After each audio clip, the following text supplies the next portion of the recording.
आज हम जानेंगे रमेश पिथौड़े ने प्रियंका गांधी पर दिए विवादित बयान पर मांगी माफी। फिर जानेंगे दिल्ली में बीजेपी का लंबा वनवास 2025 के चुनाव में कैसे बदल सकता है खेल। फिर जानेंगे उपराष्ट्रपति धनखड़ ने दिल्ली में राष्ट्रीय कैडेट कोर गणतंत्र दिवस शिविर 2025 का उद्घाटन किया। और आखिर में जानेंगे देश भर की बड़ी खबरें। नमस्कार, मैं गगनदीप, आप देख रहे हैं SND समाचार।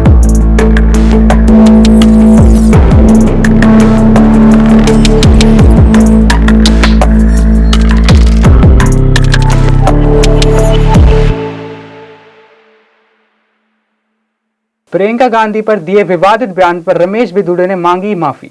किसी को अपमानित करने का इरादा नहीं। बीजेपी के पूर्व सांसद और अब कालकाजी सीट से भारतीय जनता पार्टी के उम्मीदवार रमेश पिथौड़े ने प्रियंका गांधी पर दिए गए विवादास्पद बयान को लेकर माफी मांगी।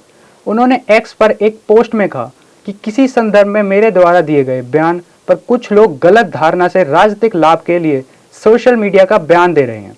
उन्होंने कहा कि मेरा आश्चर्य किसी को अपमानित करने का नहीं था, लेकिन फिर भी अगर किसी भी व्यक्ति को दुख हुआ तो खेद है। तो दोहराया और हेमा जी के बारे में लालू जी जो इनकी सरकार में मंत्री रहे हैं वो माफी मांगे। वो हेमा जी के बारे में जो लालू जी अलायंस में चलते हैं, ये हेमा जी के बारे में अगर बोला है ऐसे अपशब्द, और प्रियंका गांधी एक विशेष VIP कल्चर खानदान से है। क्या करोड़पति की एक खानदान की बेटी तो महिला है, और एक जनरल परिवार से निकलने वाली हेमा मालिनी वो महिला नहीं है।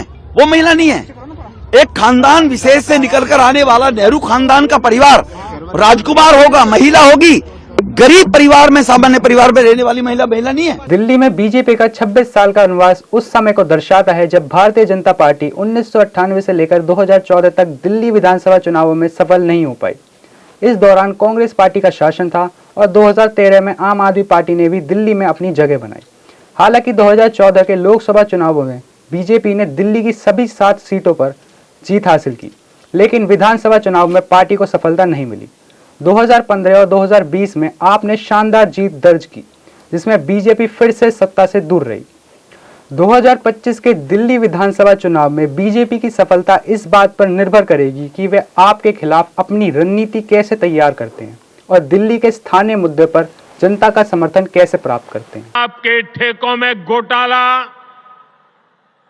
बच्चों के स्कूल में घोटाला, गरीबों के इलाज में घोटाला, प्रदूषण से लड़ने के नाम पर घोटाला, भर्तियों में घोटाला। ये लोग दिल्ली के विकास की बात करते थे, लेकिन ये लोग आपदा बनकर दिल्ली पर टूट पड़ी है। उपराष्ट्रपति जगदीप धनखड़ ने नई दिल्ली में राष्ट्रीय कैडेट कोर गणतंत्र दिवस शिविर का 2025 का उद्घाटन किया। इस मौके पर उन्होंने कैंडिडेट्स के अनुशासन, मेहनत और देश सेवा के प्रति उनकी लगन की तारीफ की। यह शिविर हर साल होता है, जिसमें भारत के अलग अलग हिस्सों से हजारों कैंडिडेट्स एकत्रित होते हैं। वे यहाँ प्रशिक्षण, सांस्कृतिक कार्यक्रम और प्रतियोगिता में हिस्सा लेते हैं। उपराष्ट्रपति ने NCC की युवाओं में देशभक्ति, एकता और नेतृत्व की भावना जगाने में अहम भूमिका की सराहना की। उन्होंने कैंडिडेट्स को देश की तरक्की में योगदान देने और सच्चाई व मेहनत के साथ आगे बढ़ने की प्रेरणा दी।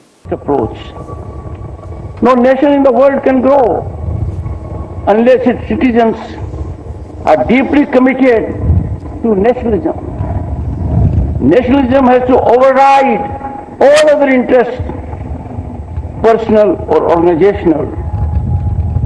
Nation first approach has to be our only approach. Maintain these qualities as a tribute to our motherland. अब बात करते हैं देश भर की बड़ी खबरें। तंबू स्कूलों से लेकर ओलंपिक स्तर के शूटिंग रेंज तक मुख्यमंत्री अतिशी ने दिल्ली के शिक्षा क्रांति की यात्रा को उजागर किया। महाराष्ट्र के मुख्यमंत्री देवेंद्र फडणवीस ने राज्य में 7 नए फ्लाईओवर का उद्घाटन किया। तेलंगाना हैदराबाद के एक होटल में लगी आग, किसी के हाथ होने की खबर नहीं।